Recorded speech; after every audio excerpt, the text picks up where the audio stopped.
আপনি কথা বলবেন না, হুট করে হাত ধরছেন তো আমি তো ভয় পেয়ে গেছি। টাকা কই? ভাই আসলে হয়েছে কি, টাকা তো আসলে আমার কাছে নাই। আমি এত টাকা কিভাবে দেবো বলেন? আচ্ছা, যেদিন আমার কাছ থেকে টাকাটা নিল বলে যে কালকেই দিয়ে দেবে, আচ্ছা টাকাটা এনে থইছো তুমি? ভাই বিশ্বাস করেন, সত্যি বলতেছি, সে বেচারা যে আপনার থেকে টাকা নিছে আমি সেইটাই জানি না। তাহলে আমি কিভাবে জানবো নিশ্চয়ই টাকাগুলো কোথায় রাখছে? আপনি এই যে বলছেন, আপনার মুখের কথাতে এখন আমাকে বিশ্বাস করতে হচ্ছে। আমি জানি টাকা কোনে হয়েছে, তুমি সেটা জানো, কিন্তু আসলে তুমি কবে লাই না করলে তুমি আমার টাকাটা দিয়ে দাও, আমি চলে যাই। দেখেন, সত্যি মিথ্যা আমি কিছু জানি না। আপনি যেহেতু বলছেন টাকা নিচ্ছে আমি সেইটাই বিশ্বাস করে নিচ্ছি। কিন্তু দেখেন ভাই, এই এতগুলো টাকার ব্যাপার, আপনি বলার সঙ্গে সঙ্গে তো আমি দিতে পারবো না। এই একটা দুটো টাকা না, যদি 2-4 হাজার হইতো তাহলে হয়তো আপনাকে সাথে সাথে দিতে পারতাম। তো এক কাজ করেন, আপনি আমাকে কিছুদিন সময় দেন। আমি তো আপনাকে কথা দিচ্ছি, আস্তে আস্তে আমি সব টাকা পরিশোধ করে দিব। আরে একদিন একদিন করতে করতে তোমার স্বামী মরছে 7 দিন, আমি আর সময় দেওয়ার ভাবনা নেই, তুমি টাকা দাও। বিশ্বাস করেন ভাই, সত্যি বলতেছি, আমার কাছে টাকা নেই। আমার কাছে টাকা থাকলে কি আপনাকে ঘুরাইতাম? আপনি আর কয়টা দিন সময় দেন, আমি আপনার টাকাটা ঠিক দিয়ে দিব। নাই করলেই তো হবে না, না শোনা, নাই আমি মানি নে, নাই শব্দটা আমি শুনবে চাই নে, তুমি আমার টাকা কয়টা দাও, আমি সময় দিতে পারবো না। আচ্ছা আপনি একটু বোঝার চেষ্টা করেন না, আমি এত টাকা একবারে কিভাবে দেব? শোনো, তুমি ইচ্ছা করলে পারে শোধ দিবে পারো, কিন্তু তুমি ইচ্ছা করতে চাও না, তাই তুমি আমার টাকা কয়টা দিয়ে দাও, আমি কিন্তু শোনো কালকে আবার আসবো। ইচ্ছা করলে টাকাগুলো দিতে পারবো মানে কিভাবে? ইচ্ছা করলে দিয়ে পারো, বোঝো নাই? দেখো গা, হয়তো আমার খবর দিও, দিয়ে যাবো না, আর কিন্তু কালকে আমি আবার আসবো, মনে জানি থাকে, সময় কিন্তু নাই, ভালো করে বোঝো গা। হ্যাঁ আপনি এখন জানতে এখান থেকে যান। যাচ্ছি, আমি কিন্তু কালকে আবার আসবো, টাকা গোছা রেখো।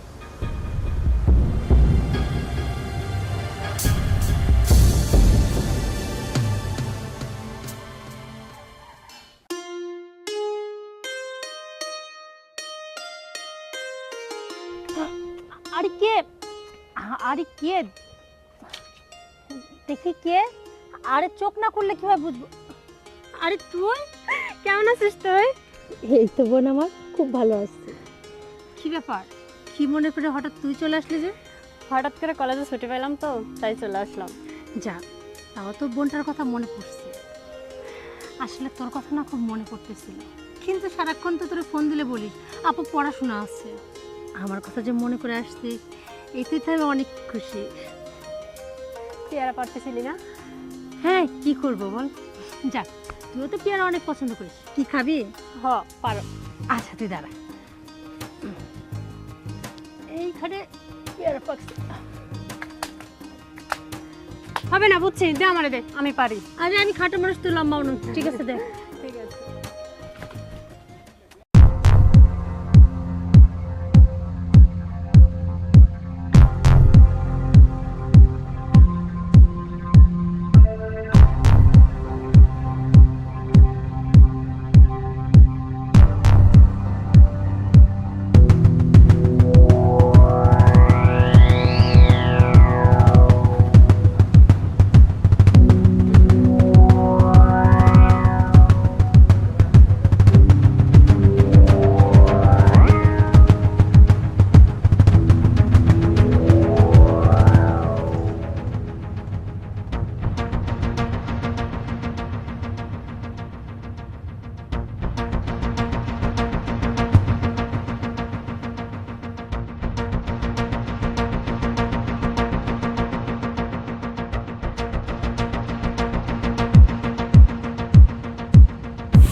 আপনি আপনি এখানে কেন? দেখেন একদম কাছে আসবেন না, আপনি আসতে মানা করছি না? আমার টাকা, টাকা দাও। আমি তো বলছি আপনার টাকা দিব, আমি কি অস্বীকার করছি যে দিব না? দেখেন এটা কিন্তু ঠিক হচ্ছে না, সরে যান আপনি। কেন? আমার টাকা দাও, আমি চলে যাচ্ছি। আমি তো বলছি দিব, তার জন্য কি আপনি আমার রুমে চলে আসবেন নাকি? সময় আমি দিতে পারবো না, তুমি আমার টাকা দাও, আমি বাড়া যাচ্ছি। দেখেন আপনি কিন্তু ঠিক করছেন না। আপনি এরকম বাড়াবাড়ি করলে আমি কিন্তু মানুষজন ডাক দিব। কোনো লাভ হবে না, সবাই জানে টাকা পাবো। আমি তো বলছি দিব। কেউ টাকা পাইলে কি কারো অনুমতি না নিয়ে ঘরে ঢুকাছে নাকি? আরে কি করছেন নাকি? হ্যাঁ, টাকাটা দিলেই তো আমি চলে যাবে পারি। আপনাকে কত করে বলছি আমার কাছে টাকা নাই, সময় শেষে তো দিব। আরে না! কি হয়েছে? আরে কিছু না, তুই এখানে আসলি, যা তো যা, ঘুমায় পড়। না না, আমি এখানে চিল্লাচিল্লি শব্দ পেলাম। আর এই লোককে আরে তুই চিনবি না, তুই যা তো, আমি দেখছি। চিনবে না মানে কে উনি? আরে বললাম তো, তুই এসব বুঝবি না, তুই যা তোর রুমে যা। আরে যা, যাইতে বলছি। এটা কি? এইটা আমার বোন। বোন? হ্যাঁ, আমার ছোট ছোট বোন। এতদিন তো বলনি তুমি যে তোমার একটা রাজভোগের মতো বোন আছে। আরে কি বলছেনটা কি? আমার বোন আমাদের বাড়িতে আজকেই বেড়াতে আসছে। তোমার এই রাজভোগ, এই বোনটা, শুধু একটা ঘন্টা আমাকে দাও, টাকা শোধ করে দেবো। কি বলছেনটা কি? আপনাকে মাথা খারাপ হয়ে গেছে? পুরো এতগুলি টাকা 1 ঘন্টায় শোধ হবে বোঝে না। শোনেন, এইটা আমার একমাত্র ছোট বোন। আপনি এমনিতে আমাদেরকে খারাপ নজর দিচ্ছেন। আমার বোনের দিকে একদম চোখ তুলে তাকাবেন না কিন্তু। হ্যাঁ, নষ্ট হবে না তো, শুধু সামান্য 1 ঘন্টা সময়। যেমন জিনিস তেমনই থাকবে, যে জায়গার জিনিস সেই জায়গায় থাকবে। শুধু আমি খালি একটু আসবো, একটু বাসনা নেবো। রাজভোগের বাসনা একটু রাজি করাও, তোমার টাকা শোধ হয়ে যাবে। দেখেন, সেইটা সম্ভব না। তাহলে আবার টাকা দাও, এখন দাও। আমি তো বলছি দিব, এখন তো এই মুহূর্তে না। আমি তো আপনাকে বলছি কিছুদিনের মধ্যে দিয়ে দিব, আপনি কেন বুঝেন না? মাত্র 1 ঘন্টা, এই 1 ঘন্টার মধ্যে প্রত্যেকটা মিনিটে মিনিটে টাকা কমতে থাকবে, কমতে কমতে কমতে কমতে শেষ শোধ। রাজি হও, আর নচেত টাকা দাও। শোনেন, আমার বোনের দিকে একদম নজর দিবেন না। আমার বোনটা না অনেক ছোট। ছোট হয়েছে যে কি হয়েছে, ছোটই তো ভালো। আরে অনেকেই তো অনেকের উপকার করে, তোমার বোনটা না হয় তোমাকে উপকার করলো, সমস্যা কি? আমি একটু সুখ পাবো, ও কিন্তু মজা পাবে। আচ্ছা, ঠিক আছে, আপনি এখন এখান থেকে যান। আমি আমার বোনের সাথে কথা বলে জানাবো। আপনি কালকে আসেন। হ্যাঁ, কখন আসবো? আমি জানিয়ে দেব। আপনি এখন যান, আগে তোর সাথে কথা বলতে হবে, বোঝেনি তো, ওকে তো ম্যানেজ করতে হবে। এই তো সুবুদ্ধি ফিরেছে, রাজভোগ দিয়ে টাকা শোধ, কত সুন্দর লাগছে আমার ভিতরে, এখন শান্তি পাচ্ছি। কালকে দুপুর পর আসবো। আচ্ছা, ঠিক আছে।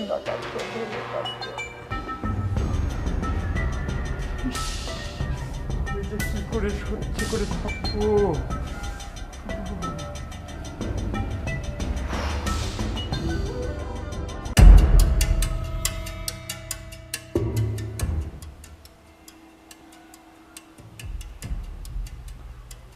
শোনো, আমার অনেক দিনের আশা ছিল, সেই আশা আমার আজকে পূরণ হয়ে যাচ্ছে। আমি আজকে এমন একটা জিনিস খাচ্ছি, এইরকম জিনিস আমি কোনোদিন খাইনি। তবে শোনো, তুমি যেহেতু নতুন, আমি কিন্তু চাই কিছু করে রয়া সয়া করবো, সমস্যা নেই, তুমি ভয় পাও না। আর তুমি একটু আমাকে ভালো মতো সেবা দিও, একটু ভালো করে একটু গা হাত পাটা টিপে দিও, কারণ জানাই তো তোমার হচ্ছে নরম গাও। কত সুন্দর, অমন করো কেন? অনেক দিনের আশাটা তুমি আজকে আমাকে পূরণ করতে যাচ্ছ। আমি কিন্তু তোমাকে 2-4 দিনের ভিতরে একটা গিফট দেবো, কারণ যার কাছ থেকে আশা পূরণ হচ্ছে না, গিফট আমাকে দিতেই হবে। তো হাসো, মুখটা গম্ভীর করে থেকো না। তোমার তাকানোটা না আমার কাছে সেই লাগে, মনে হয় যে এখনই খাই, কিন্তু অত অধৈর্য হওয়া যাবে না, একটু ধৈর্য সহকারে খেতে হবে। আমার বয়সটা না একটু বেশি, আমার বিয়ারিংগুলোতে শব্দ হয়, তুমি একটু সেরে নিও, আর আমার ওই হাত পাগুলো একটু ভালো করে টিপে দিও।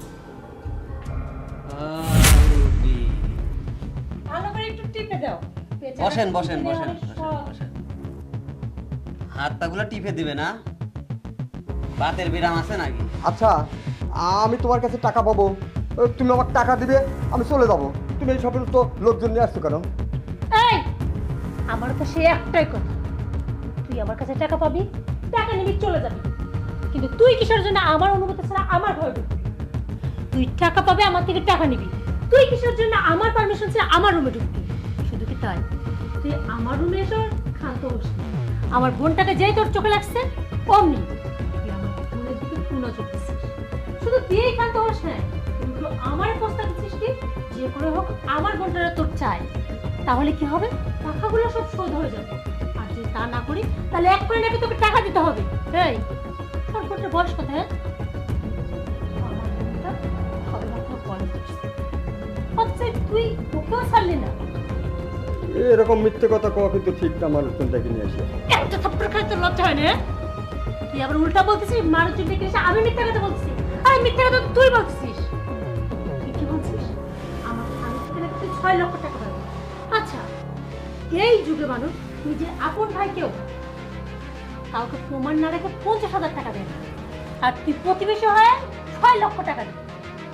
তা আবার কোনো ডকুমেন্ট ছাড়া, কোনো সাক্ষী প্রমাণ ছাড়া। কেউ জানে না যে আমার স্বামী তোর থেকে 6 লক্ষ টাকা দিচ্ছে। এমনকি আমি যে বউ, আমি ঘরের বউ হিসেবে জানি। আচ্ছা তুই কি জানিস আমার স্বামী আমাকে না বলে কত, আমাকে না বলে কিচ্ছু করতে, অথচ সে কিনা 6 লক্ষ টাকা নিল, অথচ আমি বলছি কিচ্ছু জানলাম না। এই এলাকার প্রত্যেকটা মানুষ থেকে তুই শুনবি, আজ পর্যন্ত কেউ বলতে পারবে না যে আমার স্বামী 2 কোটি টাকা কখনো তার থেকে ধার দিচ্ছে। অথচ আমার সেই স্বামী নাকি তোর থেকে 6 লক্ষ টাকা নিচ্ছে। তুই আমার স্বামী মৃত্যুর পয়সা দাবি করলি, তবু আমি রাজি হয়ে গেলাম যে হ্যাঁ। কিন্তু তুই তুই তারপরে ছাড়লি না, সেই টাকার জন্য তুই চলে আসলি কি আমার বোনটাকে ভোগ করার জন্য না? কি রে, টাকা নিছে না? কিরে শালার ঘরের শালা, তোর কাছে কোনো ডকুমেন্টস আছে? বের কর। এ যা যা আছে সব চেক কর তো, দেখ তো কি কি ডকুমেন্টস আছে। শালা ডকুমেন্টস ছাড়া টাকা দাও ভাই। হর আমার কি আছে কাছে দেখি? আমার কাছে কোনো ডকুমেন্টস নাই। আর কি আছে ভাই কর? আর কিছু নাই, ডকুমেন্টস কই তোর? ডকুমেন্টস নাই তো। ডকুমেন্টস না? ওনার কাছে কোনো প্রকার ডকুমেন্টস নেই। শুধু তাই না, আমার বিশ্বাস আমার সামনে আদৌ ওনার থেকে 1 টাকাও নেই। কি সত্যিটা আপনি বলবেন নাকি আমি কিছু বলবো ওদেরকে? এখনো সময় আছে। ভালোই ভালোই বলছি, সত্যি করে বলেন তো। এই যে সত্যি করে বলেন, আমার সামনে আপনার থেকে কোনো টাকা নিছে না নেই? আমি করছি, এর প্রতি আমার খুব খায়েশ ছিল, আমি খুব পছন্দ করতাম। যেদিন ওর স্বামীটা মারা গেল না, সেই দিন আমার মাথায় একটা বুদ্ধি আসলো যে ওর স্বামীর কাছে টাকা পাই বলে ওর কাছে এসে দাবি করলাম। আমি জানি ও টাকা দিতে পারবে না, আমাকে ও সন্তুষ্ট করে টাকা শোধ দিবে। এ মারো কই? আয় দাঁড়াও, ওনার গায়ে কেউ হাত দিবা না। শোনেন, আপনাকে একটা কথা বলি। এই যে কথা বলতে বলতে আপনাকে তুই করে বললাম না, সেটা শুধুমাত্র আপনার ব্যবহারের কারণে বললাম। আজ পর্যন্ত এই এলাকার কাউকে আমি অসম্মান করি, কিন্তু আপনাকে না অসম্মান করতে বাধ্য হলাম। আচ্ছা একটা কথা বলেন তো, আপনি তো একজন মানুষ, আপনার যথেষ্ট বয়স হয়েছে, আপনি যে কাজটা করেছেন এটা কি একটা মানুষের মতো কাজ করছেন? আপনার ঘরে তো মা বোন আছে, আপনার বউ আছে, তারা যদি জানতে পারে যে আপনি এই ধরনের একটা চিন্তা ভাবনা করছেন, শুধু তাই না, আপনি আমার দিকে খারাপ নজরে তাকাইছেন আর এর জন্য টাকা দাবি করছেন, আপনি আপনার পরিবারের চোখে কোথায় যাবেন একবার ভেবে দেখছেন? আমার কাছে মনে হয় দেখেননি। আচ্ছা, একজন মানুষ হিসেবে এই ধরনের চিন্তা ভাবনা করতে আপনার লজ্জা লাগে না? এই সেম ঘটনাটাই যদি আমার জায়গা আপনার পরিবারের কার সাথে হতো, ধরেন আপনার মেয়ের সাথে যদি এটা হতো, আপনি বাবা হিসেবে সেটা মেনে নিতে পারতেন?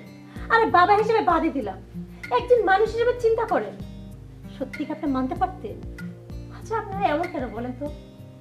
সমাজের প্রত্যেকটা মেয়ে তো কারো মা, কারো বোন, কারো বউ, আর আমি তো একজন অসহায় মানুষ, সবে মাত্র আমার স্বামীকে হারিয়েছি, আমার একটা সন্তান পর্যন্ত নেই।